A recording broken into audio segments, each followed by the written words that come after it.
nangyari the next day. Sa dami ng ginagawa natin. Ba't na nangyari? Busy ka. Maganda ka, mabuti kang tao, maganda ang mukha mo, maganda ang puso mo. You deserve the best, you deserve love. Yes. Bakit ba sila naghiwalay? Ano ba ang dahilan?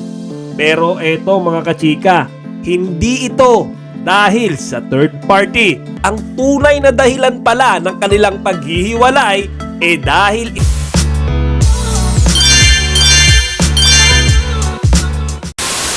magandang araw mga kachika! Rigel po ulit, ang inyong Chika Patrol. Bago tayo magsimula mga kachika, inaanyayahan ko kayong mag-subscribe dito sa ating munting channel para palagi kayong updated sa mga latest at nagte-trending na mga showbiz balita. Kahapon lamang nang pumutok ang balita na binura na ni Sian Lim ang lahat ng kanyang mga vlogs.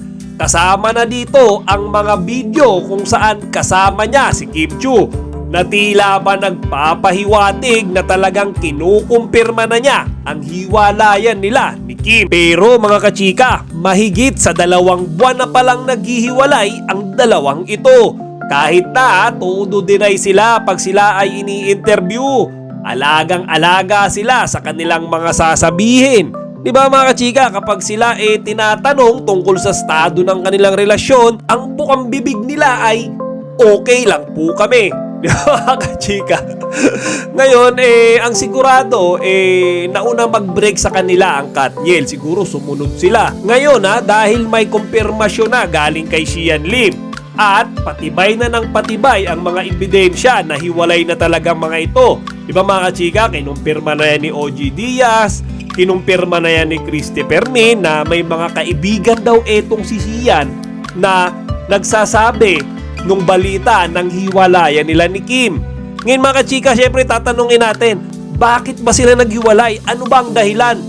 Pero eto mga kachika, hindi ito dahil sa third party. So mga kachika, walang ibang na alam nyo yun, sinisikreto o lihim na karelasyon si Sian. Yan mga kachika, yan ang sigurado. Ang tunay na dahilan pala ng kanilang paghihiwalay dahil itong si Sian Lim wala pang kaplano-plano sa buhay. Ang ibig ko sabihin dito mga kachika wala pa siyang balak mag-settle down. Siguro nagkukontrahan sila dyan ni Kim kasi si Kim siguro gusto ng alam nyo mag-asawa, gusto niya nang magka-baby, tumira sa isang bahay kasama yung taong mahal niya. Mga kachika, wala lahat yan sa plano ni Sian Lim. Ang iniisip lang daw ni Sian Lim yung kanyang karir at yung kanyang mga hobby. Di ba mga kachika, 12 years sila na magkarelasyon. 12 years silang nagsasama. 12 years silang mag-boyfriend-girlfriend. Pero ni isang plano, wala si Sian Lim.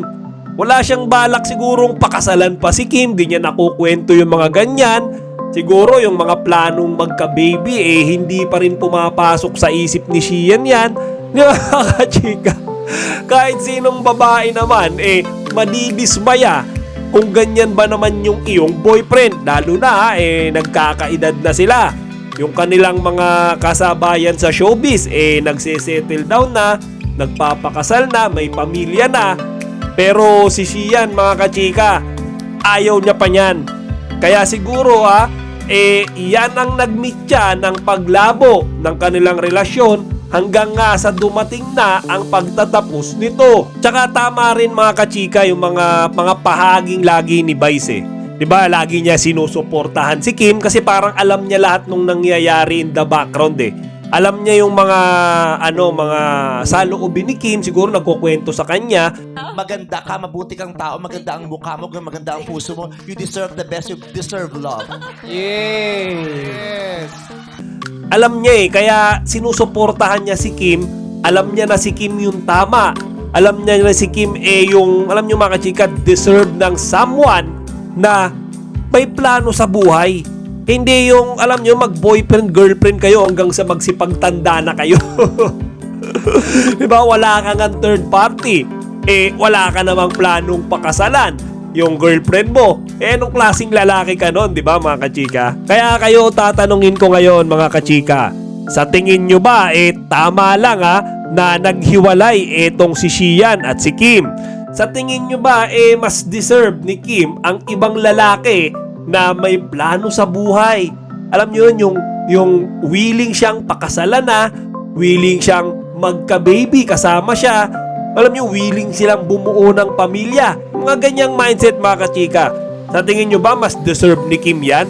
Kasi feeling ko hindi niya pa nakikita yan sa kasalukuyan kay Xian Lim. O siya mga kachika, hanggang dito na lang muna.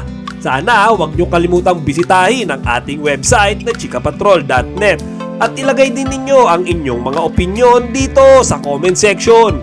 Chika Patrol signing out! Kachika, huwag niyong kalimutan mag-like, comment, and subscribe. Para sa iba pang mga celebrity news, i-click lamang ang mga videos na ito.